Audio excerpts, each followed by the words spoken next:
Good afternoon, YouTube. I am back with more Buddhism. We're going to start with the basic teachings of Buddhism. Last video was Siddhartha Gautama, who he was, what he was about, and how he became the Buddha. All right, so let's just get into it. We have in Buddhism what's called the 3 marks of reality. Okay, this is basically how, a way of looking at the world. To some, it may sound pessimistic, but it's a realistic assessment of existence. Okay, once this is understood, it helps a person to inner peace and joy. All right, according to this view, reality manifests 3 characteristics: constant change. We always say the only constant is change. All right, a lack of permanent identity, and the existence of suffering. So we're going to go over all 3. This is the foundation for what is known as the 4 noble truths that we find in Buddhism and the noble eightfold paths. But first is the 3 marks of reality. This is the foundation for the 4 noble truths and the eightfold path. All right, the noble eightfold path. All right, the first one, okay, is change, constant change. This is the first mark of reality. One of the things Buddha recommended is that we look at life as it really is. Be realistic about life. All right. It is what it is. All right. So how do we work with it as it is? When we look at it for what it really is, the first thing we notice is what? Constant change or impermanence. All right. Constant change. We're surprised by change, which is interesting because we talk about that the only constant is change, but then when change occurs, we're surprised by it. We're pained by it. Okay, because we don't expect it. All right. And it's kind of interesting when you really think about it. We kind of expect things to stay the same in many ways. You see a child, a child when they're born, and you see them when they're 20 years old. Oh my goodness. There's like this surprise. Even yourself, like for myself, I just turned 50. Oh my goodness, I can't believe. You know what I'm saying? It's change. All right. And we look at the world differently. Well, not so much differently. We look at the world as we change, as we grow and change, and we look at the world, and often, especially like I talk about a lot of times, you may hear me say I miss the 80s. Okay. And what I realize is that you don't miss, what you miss is you was a teenager in the 80s. You miss your youth, that time. You had fun at that time you were a teenager, okay? Doesn't mean that the 80s was great, but there were differences in the world then than there are now. All right. Like, I was going to make a video about it, but I'll talk about it here. I went to shopping, get some kind of professional attire and whatnot. And it's, I'll probably make a video about it. The shit out there that they have now, it's just like they hardly have any kind of profession. We're talking about department stores. Okay. We're not talking about any old kind of store. We're talking about department stores where you usually find that kind of thing, business suits, so on and so forth. And there are hardly any in there, and I was thoroughly disgusted, all right, by it. Talked to the associate, and she was telling me they do get a lot of complaints about it, but nevertheless, so I looked around, and it's like, look around you, a lot of people just in general, I'm not saying, in general, okay, do not dress like that anymore. In general, in even many places of, well, I can't say many. I'm thinking it's probably many, at least where I work, there is no uniform. There is no professional. You wear whatever, just don't, make sure ain't no holes in your jeans and all of that kind of thing, Whereas at one time in the environment that I work in now, that was not the case. Things change. Okay. So of course the stores ain't gonna have it. Okay. But nevertheless, constant change. We are surprised by change and what brings about the pain. Okay. The fact that we're surprised by it, the fact that we don't expect it, we kind of like things to stay as they are, but nothing stays as it is. We don't stay as we are. Okay. Things are changed. We don't expect it.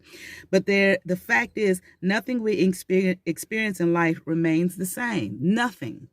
We don't remain the same. Okay. Things around us don't remain the same. Nothing stays the same. Things change. Things fall apart. Things die off. New things come in, etc., etc. All right. We get used to things. He gives some examples. Okay, of the things we get used to. We get used to our own face. Okay. And I'm laughing because that's the thing, that a lot of people experience as they age. Okay, our face changes. Okay, we may look the same, but sometimes, okay, we look the same in general, but you may notice, your face changes a little bit. You may notice wrinkles, whatever. Okay, the face changes, but we're used to it. We're used to our own face. We're used to our family, our friends, our house, our car, our neighborhood. They seem to remain basically the same every time we look at them. Okay, they seem to, but that's an illusion. That's that Maya, okay, that we talked about in Hinduism. Things change daily. Things are forever changing. All right. But the thing about it is, it appears to look the same, but it's not the same because these things change gradually. They change over time. We usually only notice the changes over time, a big period of time. Not if you're just looking at it every single day, you don't notice the change. All right. You don't notice the house beginning to shift, okay, as it starts to shift until it's at a point where there's some problems in the house because now the house has shifted. Why did the house shift? Because the land has shifted, okay? The earth has shifted. It's changed, constant change, okay? You may not notice things happening to your face or things happening to your body, the changes happening to your body, every single day, but over time. You may not notice the weight change, the weight gain or the weight loss till you go to put on something and damn, it's just too tight now. I just can't fit it no more, or damn, it's too loose. It's falling off my body. I didn't even notice it. A lot of times we say, I didn't even notice it. And then over the time that, greater space of time, then we notice it, but not as an everyday occurrence. And everyone knows the shock of change. It's a shock, such as seeing an old friend after many years apart, right? Or looking at childhood photos, okay, of ourselves, of others, our parents, family, friends, so on and so forth, as he named. Even old movies on television and old songs on the radio. The performers are now aged, okay, or long gone even. Okay, this conveys the Buddhist sense of the inevitability of change. I don't think anybody has to question that or anybody has to, argue that or wonder that. We know that things change. Nothing stays the same. Okay, a family gathering may have the same effect. The death of a much loved grandparent may be contrasted by the sight of a great grandchild playing in a playpen in the corner. Okay, people's viewpoint also change. Okay, with time. Why? Because everything else is changing around us. That's part of, the development process, human development. Okay. And, that doesn't just end when you turn 18 or 21. Humans go through a process of change and development, for a lifespan. Okay. For example, think of what the word love means to a 5-year-old, to a teenager, to a new parent, or to a person who has lost a spouse. Is it going to mean the same thing to a new parent as it does to a 5-year-old? Absolutely not. Okay? I'm not saying that it ain't love. I'm just saying the idea of love and the understanding of love changes, all right, as we change, as we grow. Or imagine hearing the news of a divorce between two people you thought were well suited and happily married. That's sometimes that can be hard when those people divorce and separate. That could be harder on the community that they were a part of than those two people. All right. It's changed. Because it's kind of like you begin to feel like, okay, even if you don't consciously think it, I feel like subconsciously you begin to feel like, okay, well, what does this mean for me? Okay, because you connected with these people, or you connected with whatever the case may be. It may not even just be two people. The example he gave, we connect to things. Okay, it gives us identity. It gives us an understanding of ourselves. It has shaped and formed our worldview. It has shaped our community. And when these things begin to change, that's why sometimes people have such a hard time with it and are pained by it. Okay, you may have had some joys, okay, with that particular thing. Okay, but now it's changing. Now it's different. Okay, so now what does this mean for me? Because I connected with this. There was a connection that I had. Okay, it gave me again understanding of self. And I'm not saying the totality of yourself, but a part of yourself. All right, when we truly experience impermanence, we see that all of reality is in motion all the time. The universe is in constant flux. Things are okay. Every single day, there's a difference. It may be a minuscule difference, but it's a difference. There is a change. As the kaleidoscope of reality slowly turns, its patterns change. And while the old patterns disappear, new patterns are born? All of them interesting. Okay. So for example, think about it. Maybe 5 years ago, you had a particular job, your child went to a particular school. Every single day you had a path, that you took that child to that particular school. All right. And then took yourself to work. There was a pattern that you took. You went down that street, then down, et cetera, et cetera, et cetera, to get to your final destination. All right. Then a few years later comes along, and then the child is at a new school, or maybe you had a new job. The pattern has changed. Now you go a different route. All right. For example, all things, old patterns are done away with, new patterns are reborn, but yet all of them interesting, and they may not all feel interesting. Okay, we are pained by change. Okay, we just do not like change. Okay, but a lot of times people say, I like change, I like for things to change. Okay, and that may be true, but I think in general, as human beings, a lot of times we like things to stay the same. Why? Because I feel like, why do we like things to stay the same? Why do we like that? Okay. Again, I feel like we have a connection to it. I feel like it gives us a sense of security. And then when things change, you may hear, but what about this? Or what about that? And how am I going to do this? And how am I going to do that? How am I going to make this happen? How am I going to make that happen? Because now there's a change. We got to figure out something new to deal with the newness here, this change. As the Buddha taught, the wise person now, okay, as the Buddha taught, okay, as the Buddha taught, I don't like it back like that. I'm going to change it, okay? But as the Buddha taught, the wise person expects change. The wise person not just accepts change, but the wise person expects change, okay? Accepts it and even savors it. All of them interesting. All the new patterns are interesting. Didn't say they would all be lovely and wonderful and great and give us a great feeling or give us a new sense of security. No, they're all interesting, regardless of, the emotional, whatever emotions it brings to us as a result of it.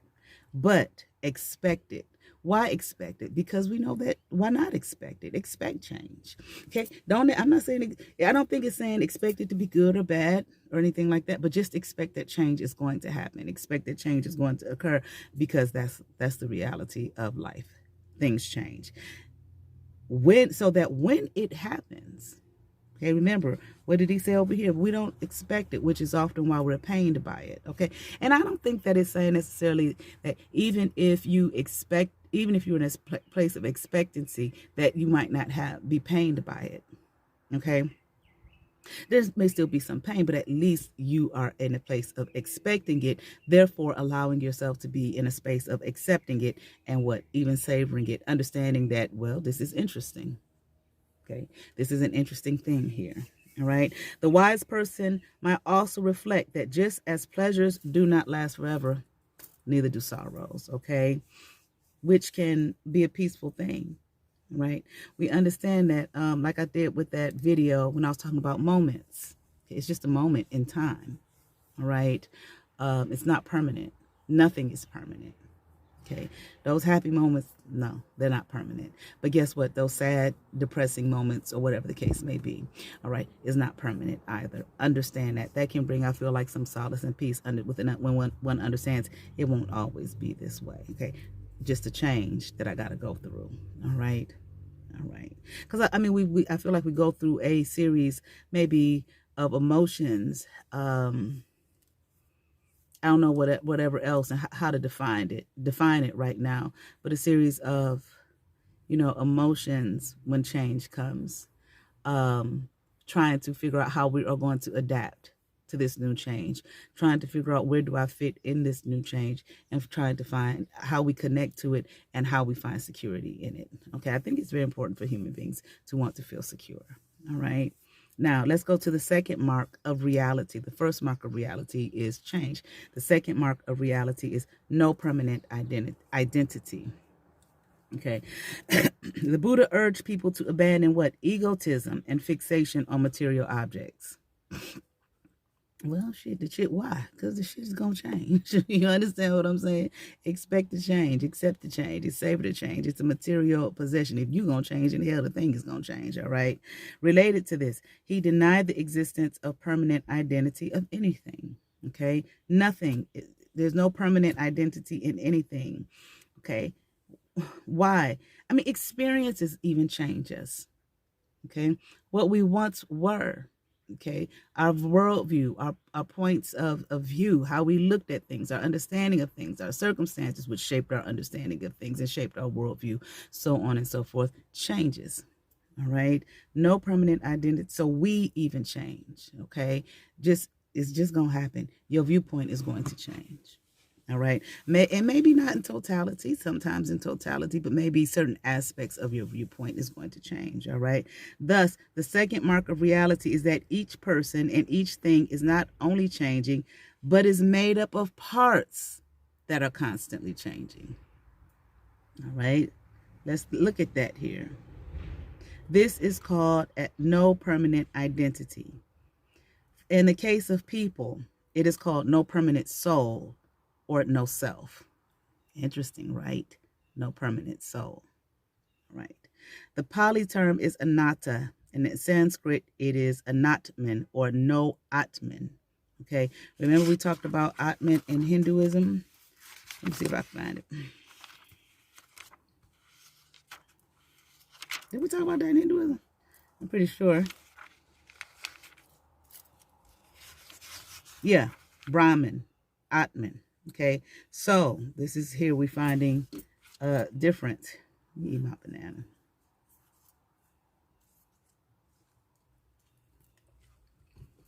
All right, excuse me. Let me look at this real quick.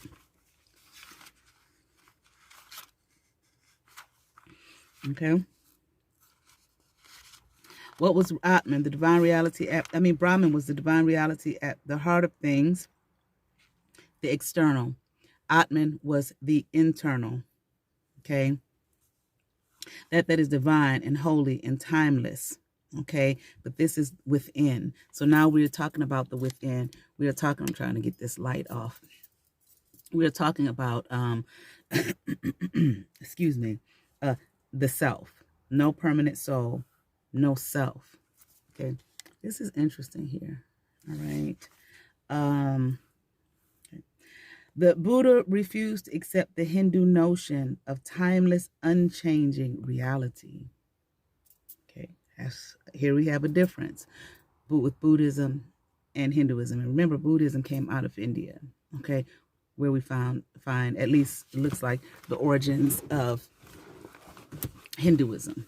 All right. And remember, he was having some issues. Okay. There was religious ferment in the land. There was some, upheaval. All right. All right. Let's keep going. Okay. So he didn't accept the idea that there was, this is bothering me.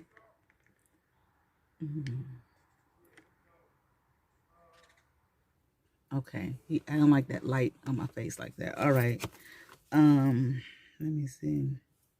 Okay, he refused to believe the Hindu notion of timeless, unchanging reality underlying everything, people, things, essences, and gods. Now, for the sake of logical convenience, we often talk about each person and think about why he might have, when we studied Siddhartha Gautama and who he was and his, issues and all of that kind of thing that he went in search of to find an answer to. Think about why he might have said, I don't agree with that. Okay. Think about what he saw, what he experienced, what he saw as far as suffering. Remember the great going forth. No, that wasn't the great going forth. When he, is that called the great going? No, that's not the great going forth. The four passing sights. Remember what he lived in, this, pleasant prison, pleasant, but a prison nonetheless. Remember that. Okay. And remember when he got away from that pleasant prison and what he saw, okay, which caused him to go on this journey to try to figure out, hey, what is this all about? Okay. How he was, what do they call it? His disillusioned by it all. Okay. And he sat and he meditated and what answers he found for himself, which probably led him to this second mark of reality that hell, I don't care what you say. You understand what I'm saying? Things change. Everything changes. Okay. Even the self. All right. Now, for the sake of logical convenience, we often talk about each person or thing as if it were a single unified reality. We talk about everything as though it is a single unified reality. Think about that, hold that in your head, and let's go on. Let us first consider something non-human. For example, a car. Okay, I'm sitting in my car. We call it a car as if it were one single reality, but actually it is made up of many things. Okay, it's a car, but this car is made up of God knows how many parts. Okay, I'm sitting in the seat of a car. There are seats in this car. I got my you got your motor, you got your tires, your brake system, the systems that make up the car. You got the glass, you got the aluminum, okay? And all of these various things that make up a car. We call it a car as if it were one single reality, but actually it's made up of many things: aluminum, rubber, paint, headlights, belts, pistons, wires, fluids, etc., etc., etc. All right, hold on, please. Okay. Um, okay. Many of these things are either going wrong right now or probably soon will be. And we know that about a car. Okay. It ain't gonna be what they say. As soon as you drive the car off the lot, it depreciates in value. Okay, it is not going to stay the same. You're gonna have to take it. I gotta take my car in, for the oil change. Okay, that when I went last time, a few months ago, I wish it would have I wish I didn't have to take it back in and get another one, but I do. Eventually, I'm gonna have to get the tires rotated. Okay, you know the deal of what happens with a car. Okay, it starts to break down as soon as you start driving it. It's not gonna be the exact, and it's not meant to be. Okay, nothing is. Not even human beings. We begin to break down. Everything breaks down. I talk about a house. I lived in the house, and this is a pretty damn old house too. I'm not sure how old this one is, but the other house I lived in was 100 years old. Still standing, but problems. Okay, a lot of the older houses, many of them may still be standing, but they have problems and they have issues. Okay, again, the earth shifts, the land shifts, so the house begins to shift, which causes internal, problems in the house. Okay, so on and so forth. All right. Then think of how each human being, though called by a single name, is okay. You call me Kenyatta, okay, and whatever your name is, girl, boy, woman, child, whatever, okay, infant, okay, but it is made up. But are we just that one thing? No, we are made up of what? Organs, body parts, the physical, also instincts, okay, that's not the physical, okay, what would that be? Maybe the spiritual, okay, memories, okay, ideas, hopes, okay, and all of you got your physical, your mental, your spiritual, your emotional, okay, physiological, so on and so forth. And all of these things are constantly changing. They do not stay the same. It's just so interesting. I just love it. You know what I'm saying? Because it's funny to me. Like sometimes I hear younger people when they want to, and they're mad at an older person and they want to insult them, they call them old. It's just hilarious because it's just like, there's only one thing that stops the aging process. One. For everybody. Is one thing that stops the aging process. Okay. I don't think I have to go into what that is. I think that's pretty obvious. Okay. So understand that, if that mindset, understand you're going to grow old too. Okay. Now, some people say if you're lucky, I guess it just depends on your viewpoint, your worldview, and how you choose to look at the world. You know what I'm saying? Some people may be like, good, but shit, I don't want to live forever. I don't want to live too long in this motherfucker. You know what I'm saying? Shit, it depends. You know what I mean? But there's only one thing that stops that shit. It's not, it's not really an insult. You know what I mean? Maybe for some people it is, but I don't know, why it should be. You understand what I'm saying? But nevertheless, let's just keep on going. All right. But nevertheless, all of those things change. You change. And if when it's looked at, if you don't change, if you are the same at 40 as you were when they're 20, then people, kind of look, something's wrong. Okay, because that's not even logical, and I'm not even physically. Now, I'm not saying you may be a young, older person. You might look young. You don't look exactly like you did when you was 20.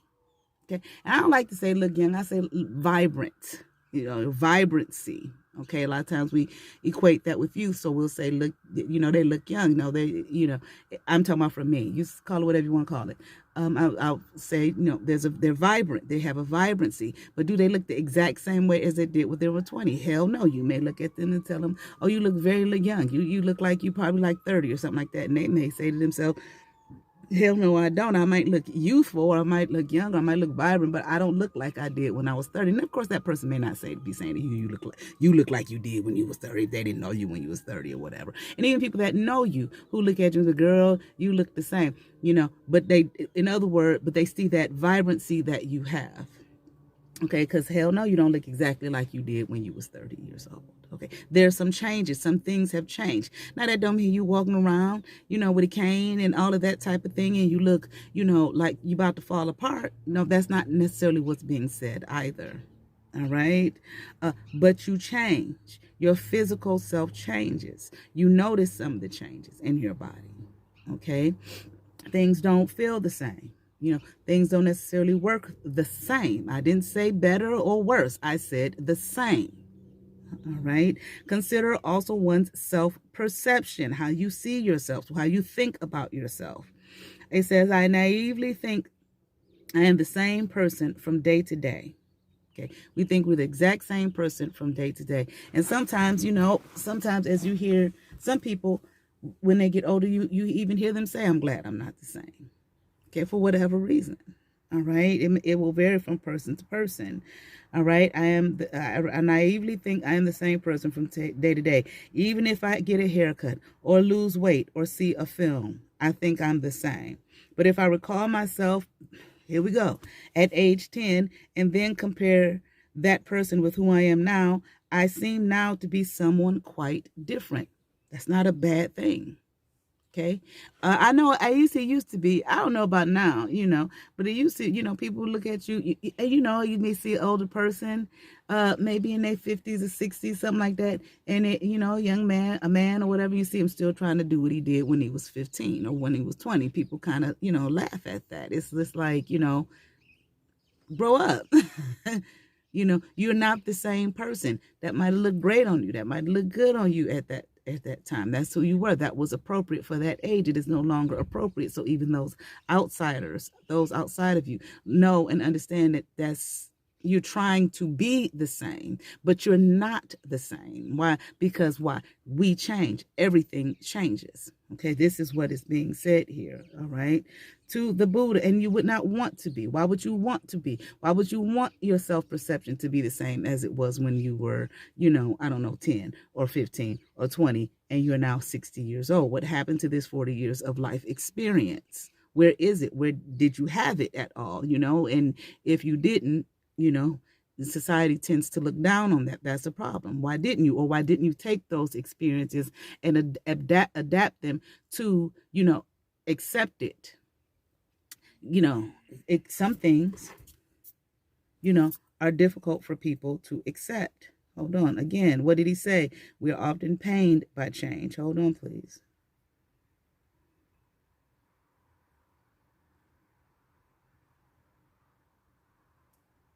Okay. Why didn't you accept it? Why didn't you adapt it to, to your beingness in the world now? Okay, you are different. It is something that should not be looked down upon or scoffed at. Okay, but often what society will look down on or scoff at is you trying to hold on to something that no longer is. All right, and not accepting yourself, not looking in the past, but looking forward. Okay, or what even the present of where you currently are, of who you currently are, and adapting that to your being. Okay. All right. Wisdom. What is wisdom? What did the Buddha say about wisdom? Wisdom is expecting it and accepting it and even savoring it. Okay. According to the Buddha. Let's keep on going. To the Buddha, to believe that a person has some unchanging identity or soul. This is interesting, okay, what he's saying about the soul, because it sounds as though the Buddha even felt like Siddhartha Gautama, who became known as the Buddha, is even saying that even the soul changes. All right. Is as mistaken as believing that a car has an unchanging essence. That motherfucker's gonna change. Everything's gonna change. Okay. The land around you is gonna change. The city gonna change. Okay. Everything. Okay. The car is not a car because it has a car soul. Okay. Rather, it is a car because of a social convention that refers to its many related parts by a single word. This tendency is so strong that we sometimes think that a label, for example, car, okay, because we use an example of a car, is the reality. All right. Although the Buddhist view may seem strange at first, it is quite rational. I don't know why it may seem strange. I don't see why it would, but okay. This, is strange at first. It is quite rational. And it helps eliminate surprise when, the car don't start one morning, okay? Or when a friend becomes distant, relationships change, okay? Or when a photo reveals the inevitability of aging. Like I said, we gonna age. Shit, that shit's gonna change. Ain't nothing. I don't think anything, at least definitely according to the Buddha, nothing is meant to stay the same. It's not meant to stay the same. You're not supposed to just stay. You're born and just stay forever. Okay. Now we're just gonna stick with this right here. We ain't gonna go further out into other teachings and thoughts that are different from this. Maybe in time we'll get into that, but right now we're staying here, right here. Okay. You're not meant to stay the same. Things are meant. They're meant, not it just happens or it's by per chance or by accident. Things break down. And when I say things break down in the human body, okay, I'm not saying that it's meant for you to go out there and be on medication just because you done age. That's not what I'm saying at all. Okay, so don't equate the two. I'm just saying it's not meant to stay the same. Things break down. They fall apart. They change. Okay, all these changes show the same process as work. The third mark of reality, according to Buddhism, is suffering. Now, if we remember, that's what the Siddhartha Gautama, who became known as the Buddha, that was one of his issues. Okay, the four passing sights. He finally saw suffering. What did the man say? The priest said his naming ceremony. If he sees suffering, you got one or two ways to go. And what was the second one? The spiritualist, the priest. What was the second one? If he sees suffering. And this man got out from his prison. And what did he see? He saw suffering. So he had questions about just that suffering. So the third mark of reality for Buddhism is what? Suffering. This is also known as dukkha, D-U-K-K-H-A, or was still in Pali, it's D-U-K-K-H-A. Sanskrit is still dukkha, but it's spelled differently. What is this translated as? Suffering or sorrow. Not, yeah, it does kind of sound bleak, I guess. You know what I'm saying? These three marks of reality. But are they, is it real? Is this reality? Can we agree that this is reality? We know things change. Now, the no permanent identity, and we do know that's a part of the change, okay? That you don't have a permanent identity. Oh, this is driving me crazy. Hold on. It really don't matter where I put this thing. This because of the sun, all right? And the change that's taking place here during the day, okay? Because just a few seconds ago, if you paid attention, the sun was hitting one part of my face. And then no matter how I moved it, when I moved it initially, it wasn't. And then it did again because why? Things are changing, okay? The shift, the rotation that takes place, all right? Now, we ain't going to get into whether the earth is flat or round or whatever.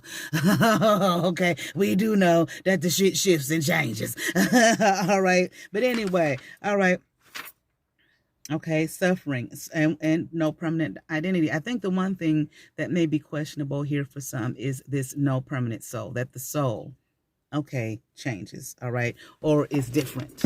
Yeah, okay, that might be the one thing, but we're not talking about that right this second. Well, we are, but what I'm saying is that might be the one thing that some people may look at and say, I don't agree with that, all right, but we do know that they're we change. Okay. And as a result, now that's interesting because somebody could argue that too.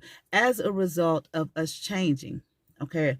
Now, as a result, even of the car changing, okay, whatever kind of car you drive, for example, even, it's going to break down, things are going, but does that mean it's still not, a Honda Civic? Does that still mean that it's not a Honda Civic?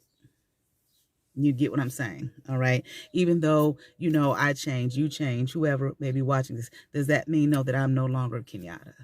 You get what I'm saying? Okay. You still would identify me as that. You still would identify yourself as who you are and others as who they are, even though they've changed. Okay. So that is something to think about. All right. But here we go with suffering. All right. Suffering or sorrow, but it also means dissatisfaction or dis-ease, DIS-EASE. And this is how it is written here. We're not at ease, okay, bringing on what? Disease, okay? It refers to the fact that life, when lived conventionally, can never be fully satisfying, all right? Because of what?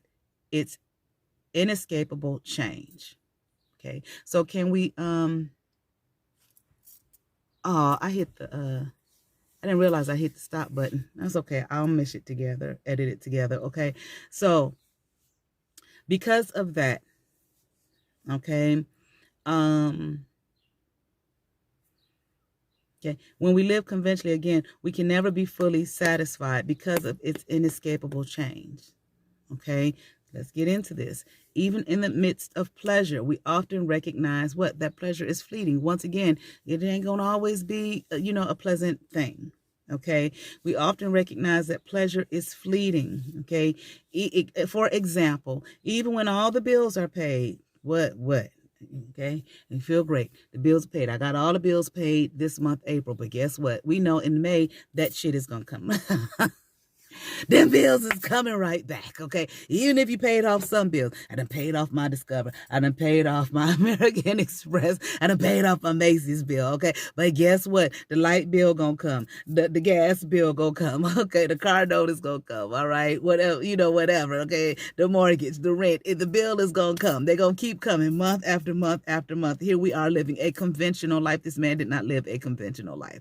We're living a conventional life, all right? And guess what? The bills is going to be paid. Just like we know when Friday come, if you have a Monday through Friday job and, time leaves office at 3 o'clock, 5 o'clock, whatever time you leave, great. Saturday and Sunday's coming. I get to rest, get to chill. Thank God. But guess what? We know what? Monday's coming. Tomorrow, I'm doing this on Sunday. Probably won't drop it on Sunday or open it up on my channel on Sunday. But we know that come Monday morning, well, we got to get our ass back to work. Okay? We're never fully satisfied, cannot come into this place of full satisfaction, okay? Try as we might to put everything in our lives in order, but guess what? Disorder reasserts itself. There's always going to be some disorder. There's always going to be some form of chaos, all right? You straighten out some things in life. You know how they talk about, you plan for your life, but for example, we may hear like, but God has other plans. So in other words, things did not go exactly the way that you wanted them to go. Okay, I ain't putting no notion on it or whether God has something to do with that or not. Okay, I'm just using that as an example to say that we recognize that things don't always go as planned. All right. And no matter how we try to put our lives in order. Okay. That doesn't mean that you just have a fucked up chaotic life, that we all just inevitably have fucked up chaotic lives. That's not what's being said. Okay. Even for those who put it in the greatest of great orders, there is still going to be something that comes in that will need to be put in order again. Okay. There's always going to be some kind of disorder. In the midst of happy experiences, we may worry about the people we love. So you may have, life is great. Life is wonderful, but there's some kind of negative. You could look at it, from that perspective. There's some kind of negativity that's will take place, okay, in our lives. We worry about the people we love, maybe our children, our parents, our grandparents, ourselves, okay, our community, our country, okay. And there are times when ever-changing life brings what? Misery. There are times when, in life, there's going to be misery, period, point blank. For example, the death of a parent or spouse or child, someone that you love, okay? Or divorce comes into play, sickness, fire, flood, earthquake, war, the loss of a job or home. So it's not always just your personal situation. Again, like I said, maybe worried about your country, maybe worried about the world, the circumstances, okay, of the world, weather, shit, you know, can come in and mess some shit up, okay? Dukkha, or suffering, encompasses the whole range, everything, okay? From horrible suffering to just basic everyday frustration. Okay, the basic everyday frustration you may have on your job. Okay, I'm hearing, for example, I don't know why I'm hearing it, but I am hearing with a client. So somebody out there might be dealing with a client right now that's getting on their damn nerve. Okay, that they have to deal with. Okay, maybe trying to cause you some issues or cause you some problems, or maybe something didn't go right in your business dealings with that person. All right, so for a client, for example, basic everyday frustration. Okay, you put on your pantyhose and oops, you done put a hole in your pantyhose, and that's the only pair you got. You know what I'm saying? So now I gotta run somewhere real quick and try to get to work on time, or change my outfit, and all my socks is dirty, and blah blah blah blah blah blah blah, this, that, and the other. Okay, whatever, you know, from little, very little small things. Okay, I forgot to take the meat out the freezer. I ain't got no money to go pick up shit. You know, what am I gonna cook for me and the children at night? Okay, and my spouse. Someone once compared the inevitability of dukkha, or suffering, to buying a new car. Here we go with the car again. Your car brings the pleasures of mobility, independency, freedom, and pride of ownership. All right. But as you go for your first ride, you know what lies ahead. What lies ahead as you go for your first ride? And sure, you got to pay that damn insurance. Okay. Routine maintenance. You got to get that car maintained on a routine basis. Like I said, you know, just a few months ago, 2-3 months ago, I think about 3 months, you know, had the oil change, and then the thing on the light said, bitch, it's time for you to maintenance. Okay, let me know. Okay, you know, you got to get your driver's license. Okay, now you know they got the thing where, I don't know about nowhere else, I'm sure it's in some other states. Okay, well, but it's probably everywhere. What am I talking about? It's everywhere. You got your standard license and you got your compliant license. You know what I'm saying? Which am I gonna get? Which is gonna be the best situation? So on and so, and the cost of that, and costly repairs. Everything costs. Okay, and that goes into money. Do I have enough money to do this? Okay, my credit cards may be maxed out. All right, etc., etc., etc. Okay, the Buddha concluded that to live means that to live, period, point blank, to live means inescapably to experience sorrow and dissatisfaction. So if you're gonna live, and you're living in this life, wherever, there, you are going to experience at some point in your life, and not just one time, okay, probably on a regular basis, you are going to experience some form of sorrow and dissatisfaction. Okay, but he analyzed the nature and causes of suffering like a doctor would diagnose an illness in order to understand and overcome them. He analyzed this. Okay, sitting up under that bodhi tree. Okay, and came to an understanding. He was enlightened, and he became known as the Buddha. Those who say that Buddhism pessimistically focuses on suffering do not see the hopeful purpose behind that focus, that the focus is there for a reason, and the reason is that this is just reality. No need to avoid it, no need to ignore it, no need to escape it. Understand it so that you know how to navigate, okay, and live a life knowing that these things are real. Indeed, no one can escape suffering. No one can escape dissatisfaction. No one can escape sorrow. It is a reality of life. Okay? But each person can decide how to respond to it. Okay? And what do we get here? When we go in, how do we respond then? All right. To suffering. How do we navigate life? How do we live life? Siddhartha Gautama. This will take us into what? The Four Noble Truths and the Noble Eightfold Path. Right? I am going to cut it right here. My next video We're going to discuss the Four Noble Truths, and we're going to discuss the Noble Eightfold Path, which is the way to what? Inner peace. Inner peace, so that regardless of this suffering, regardless of dissatisfaction, regardless of sorrow, you can still have what? Inner peace. You will still be in a place of inner peace. All right? All right. I'm just going to name the Four Noble Truths, but I'm not going to go into it. The first Noble Truth, what? And listen to the title of each. Like the 3 marks of reality. Constant change or change. No permanence. Okay? Nothing is permanent in suffering. These are just reality, realistic. Okay? So how do we deal with it? The 4 Noble Truths. The truth. This is just the truth of the matter. What's the first truth? To live is to suffer. Okay, we see, it reminds me of this song. I remember one time I was in seminary and I came home, I don't know, for some break, spring, Christmas shit. I don't remember what it was. And, when I was in seminary, it was just different, it's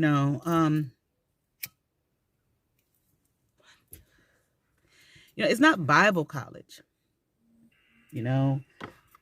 so it did not necessarily, so even though it's Christian, it didn't necessarily support a lot of the teachings of the church. It questioned the majority of the teachings, just about all the teachings of the church, okay?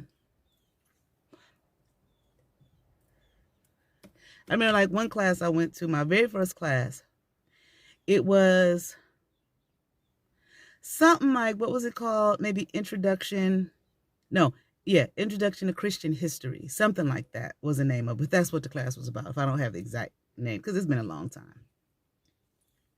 Shit, I was in my late 20s. I'm 50 now. And, excuse me.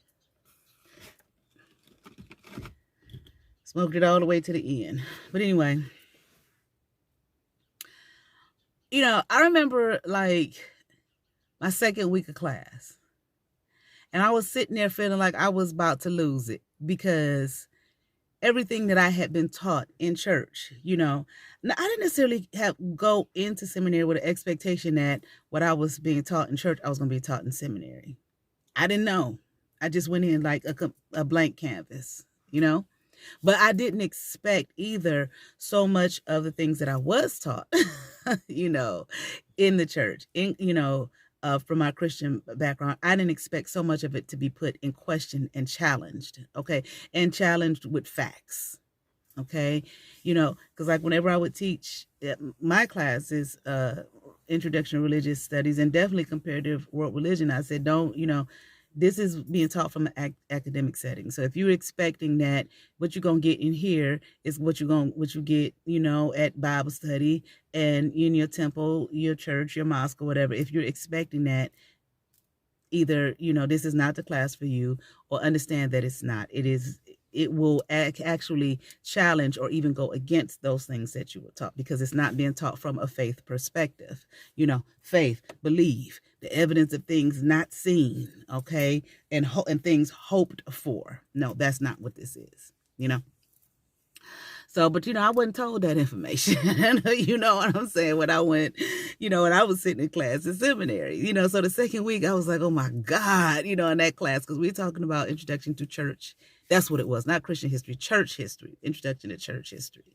Okay, so it was, it went against. And honestly, I wasn't even really taught church history, not even my particular denomination. I wasn't taught that. But we're talking about the church. We're talking about the church, okay, a Christendom, basically, Christian history. That's what the class was about. So my second week, I was sitting there like, oh my God, I had to run home and run in my dorm and pray, but they said that, you think that professor is tough.